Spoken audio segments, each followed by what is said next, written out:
Olá, meus amigos. Nesse comentário, nosso inscrito pergunta se tem algum problema ligar o mesmo neutro do circuito de tomadas no circuito de iluminação. É uma dúvida pertinente, até porque, se você fizer isso, os dois circuitos vão funcionar mesmo usando apenas um neutro para os dois circuitos. Se isso vai ser seguro ou não é outra história. Fazendo uma análise mais cuidadosa do que diz a norma NBR 5410 e avaliando as proteções que são necessárias durante o funcionamento do circuito, isso vai sim te trazer alguns problemas.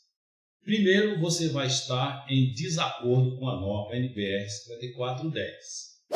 Veja nesse recorte o que a norma brasileira de instalações elétricas de baixa tensão diz lá no item 6.2.6.2.1. Ela diz que o condutor neutro não pode ser comum a mais de um circuito. Isso quer dizer, meu amigo, que o seu circuito de tomadas deve ter o seu próprio neutro e que o seu circuito de iluminação também deve ter o seu neutro exclusivo. E isso se aplica a todos os outros circuitos da sua distribuição. Aí você vai argumentar que usou o mesmo neutro e que tudo funcionou normalmente.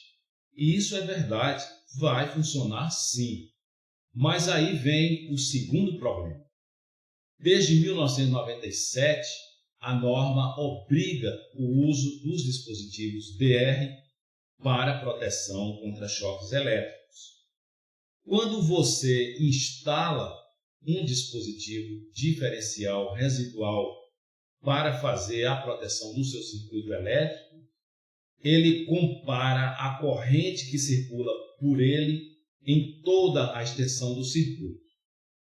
Se essa corrente, quando ela circular, for, por exemplo, 2 amperes e em algum momento há uma fuga de corrente para a terra em algum ponto do circuito, vamos dizer de 0,2 amperes, a corrente vai retornar pelo DR agora com 1,8 amperes, diferente da corrente inicial que foi 2 amperes.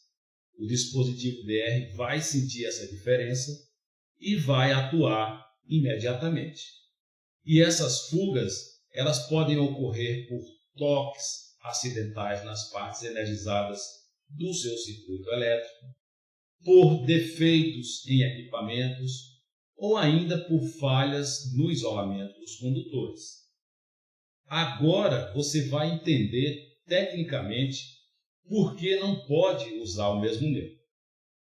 Se o seu circuito está protegido com DR e você liga esse neutro a outro circuito, aquela corrente que foi originada no circuito alimentado pelo seu DR vai ser alterada quando o segundo circuito for acionado e o DR vai perceber e desarmar. Isso acontece porque ele vai identificar uma corrente residual diferente circulando quando o segundo circuito for acionado. Então, respondendo diretamente ao questionamento do Júlio, não é permitido fazer esse tipo de interligação e você vai ter sim problemas quando você for instalar a sua proteção diferencial residual em qualquer um desses dois circuitos que você misturou o neutro. Eu vou deixar na descrição aqui embaixo o link de um vídeo que traz muito mais detalhes e que mostra como e por que ocorre o desligamento do circuito. Se somente um circuito for protegido com DR, esse DR vai atuar. Se os dois circuitos forem protegidos por DR, os dois vão atuar porque ambos vão identificar a diferença da corrente residual circulante nos seus terminais. Simples assim.